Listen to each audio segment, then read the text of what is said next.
Hi, Dr. Carol Francis here. Okay, so welcome to class number 2 of the very first course. And in this one, we're going to talk about what is often called the STS of healthcare workers. It's really another way of looking at post-traumatic stress disorder.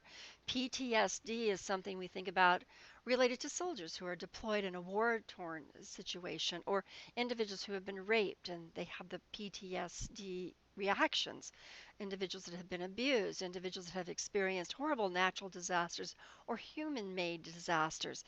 We know that those circumstances can be so traumatic, either because they're chronic or because they're very, very acutely traumatic, and an individual has a lot of reactions to them.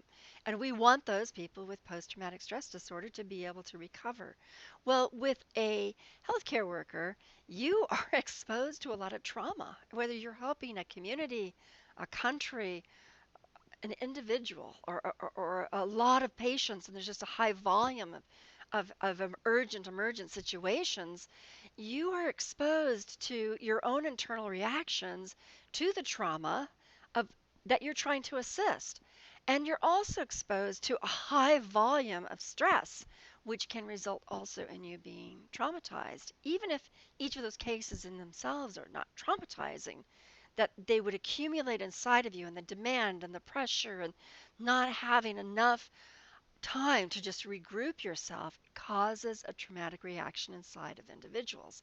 And so people sometimes call this secondary traumatic stress, or other people might call it secondary post-traumatic stress disorder. This has not been so carefully defined that it's in the DSM-5, but it will be there shortly, especially after what we're going through in 2020. Now, so, in light of the fact that we actually have a nomenclature for what you are potentially going through, we have to kind of understand what are the features of it. And in the book that accompanies this particular class, you'll realize in the chapter that's specifically related to how much trauma are you actually experiencing, you actually are given checklists that you can go through to see whether or not you are in the midst of having STS, or you have had one and now you're in the process of kind of trying to recover, or you're moving toward one and you better put the brakes on because things are going to fall apart. So let me kind of give you some of the dimensions of this, and they're more detailed in that book, but I want you to get kind of a feel for it so you can be reflecting upon these questions that you need to ask yourself. Okay, for some individuals, and mind you, everybody experiences PTSD slightly differently.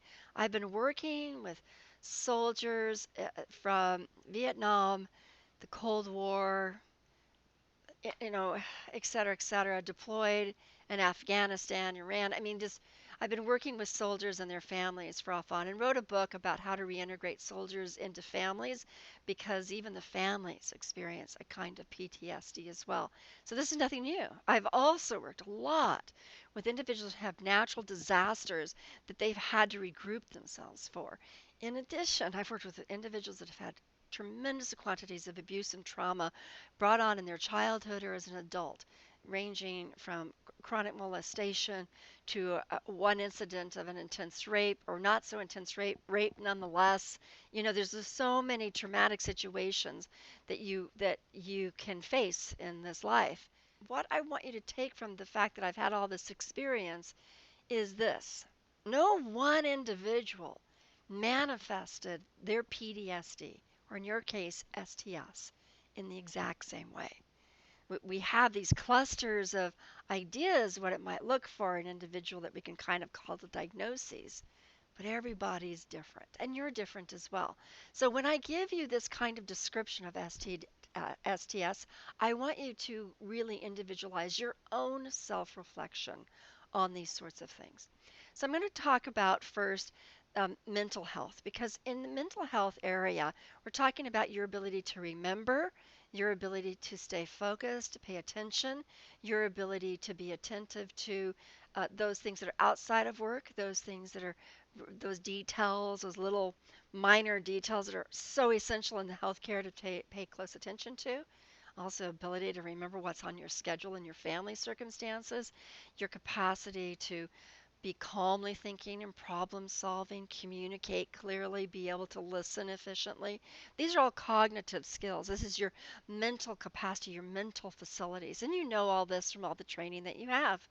Now, all of this stuff begins to break down in people, and in some people it breaks down a lot faster in the mental area than it does in the emotional, and vice versa, because that ability to function requires your brain and your brain chemistry to be intact.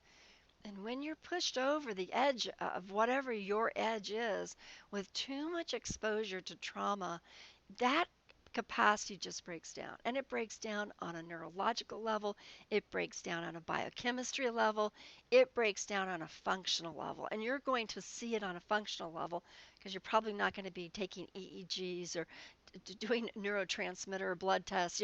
I mean, you could, yeah, it is your profession, but you're probably not going to be analyzing it that way. You're just going to be noticing, I'm having a hard time remembering, I'm slipping on details, I'm forgetting things I should remember. Oh yeah, I had that appointment. I totally forgot. You can't show up for a discussion. Your patience and your tolerance for listening or working through a problem or issue is just completely compromised. And these are signs that your mental capacity is breaking down. Now, there are a lot more signs along those lines, but just kind of take an inventory of your ability to think and reason and remember, to cognate. Okay, now let's look at the emotional breakdown. The emotional breakdown when you're not under stress, usually people have they're not, when they're not frustrated, when they're not stressed, people have quite a bit ability to be enjoyable and to enjoy others. They have an ability to create and make things happen that are comfortable, and they're able to enter into peacefulness, but they're also able to enter into being actively present. And they're emotional. They can feel sadness and anger and love and joy and happiness, and they can empathize and kind of be fluid with their emotional well-being. And no one emotion kidnaps them or captures them or dominates their personality. But we find that when the emotional inflexibility goes into play, or when an individual is always responding with anger or has a lot of triggers and is always responding to the triggers, or is kind of breaking down emotionally and feels frazzled and unable to be emotionally present, or if they break down and cry, or they break down in anger, or they're just feeling so frazzled and frustrated, these are signs that emotionally you are being pushed over your emotional equilibrium, your emotional ease, your place of peace. This is one reason why a part of one of the classes here, or courses that are here, is about being able to regroup into your inner peacefulness. Because to be able to do that is about being able to recapture your mental and emotional equilibrium that you lose when you enter into the secondary traumatic stress or the post traumatic stress reaction. So, those are the emotional and the mental. Well, what does it look like when your social life breaks down? When your social life breaks down, the people in your life begin to be upset with you. They begin to be more demanding of you than normal because they're not spending enough time with you. They have to be a little bit more dramatic to get your attention, or they withdraw and they don't really want much to do with you because you're so unavailable. You may be asking for a lot more emotional space when you get home, and they may be giving it or not wanting to because they miss you so much. They want the healthy interaction with you that is what the promise of a good relationship is. And if you're not able to fulfill your end of that contract of a quality relationship, another other people are going to react, and so you'll begin to realize that your relationships are very reactive, or they're very demanding, or they are very withdrawn from you, or that you're spending time withdrawing from them, feeling like, I just need a break. I just need a break. Now, one thing that happens for individuals along these lines is they forget that their family is like another job. It needs you to show up and be present. And if you have kids, you really understand what I'm saying. But even then, being a partner, an emotional partner with a wife or a husband or spouse or partner, whatever it is, being an emotional partner is a contract, and it requires you to be able to have the resources of your mental functions, your emotional functions, your physical functions, your spiritual function to show up socially. So when you begin to realize your relationships are breaking down, or another person is protesting that they don't have enough time with you, or that you seem so different, or you're so easily triggered, or you're you're just not the same, or what's wrong with you, or they begin to argue with you because they're so frustrated with you themselves and feeling like you are breaking the contract of the relationship, you have to say, I am definitely breaking this relationship down, and it's probably because I'm having STS or I'm just moving in that direction. So that's another sign of it happening to you. Another sign, and it's actually probably the first sign that occurs, but interestingly enough, it's usually the one people pay attention to the least. And that's the physical health. And the physical health, your body will show you very quickly that it is under stress. Your blood pressure, you know all of these things. You're a healthcare worker. Blood pressure, if they have blood tests, they begin to see the stress reactions of that. They begin to put on weight or take weight off. They have too much of an appetite for heavy, intense foods that are typically called stress relieving foods, or they don't have any appetite at all. But there's just such a difference. They're not able to find the time to exercise, or when they exercise, it feels like it's too much on the edge, it's too pushing them too much. They or they have to exercise just to get the tension out because their body is so tense, and so they have to go and pound and lift weights and run and whatever just to get the stress out. And then their health begins to break down, more susceptible, their immune system breaks down, their ability to sleep peacefully is interrupted. So that there's all these different sorts of things that happen that are physical manifestations, and you probably know them better than most. Getting sick is actually the ultimate, or one of the ultimate ones. Breaking down is actually way beyond when you already are having the STSs. It's because the reason is this: the body has this wonderful ability to try to assist you. It wants to assist you. So if you're in a demanding situation, it wants to adapt, it wants to assist you. It has these mechanisms that help you show up for the moment. Unfortunately, all the adrenaline, all the cortisol, all that stress response inside of you affects every single system in your body, and it's all adversely impact. However, there are individuals that are really more geared toward the extremes, like the extreme sports or the extreme emergency room process or the extremes of trauma. And they're more geared for it. In fact, it makes them feel supercharged and superhuman and wonderful. They just kind of get off on it. It's like really a high. But even for those individuals that feel that, when they burn out, they can burn out and go into kind of a manic state, or they can burn out and crash, or they regulate themselves with substances of all sorts, uppers, downers, outers, inners. I mean, just all sorts, because they are trying to navigate their body and get their body to stay in line with whatever is the verve of the moment. But all of those are signs that an individual has stepped into the STS related to trauma work. So you have to understand that whatever you're doing to navigate your body's response to the work that you're doing means that you're not just taking care of its health and its well being, and you have stepped into the STS. Now, there are other signs of this as well.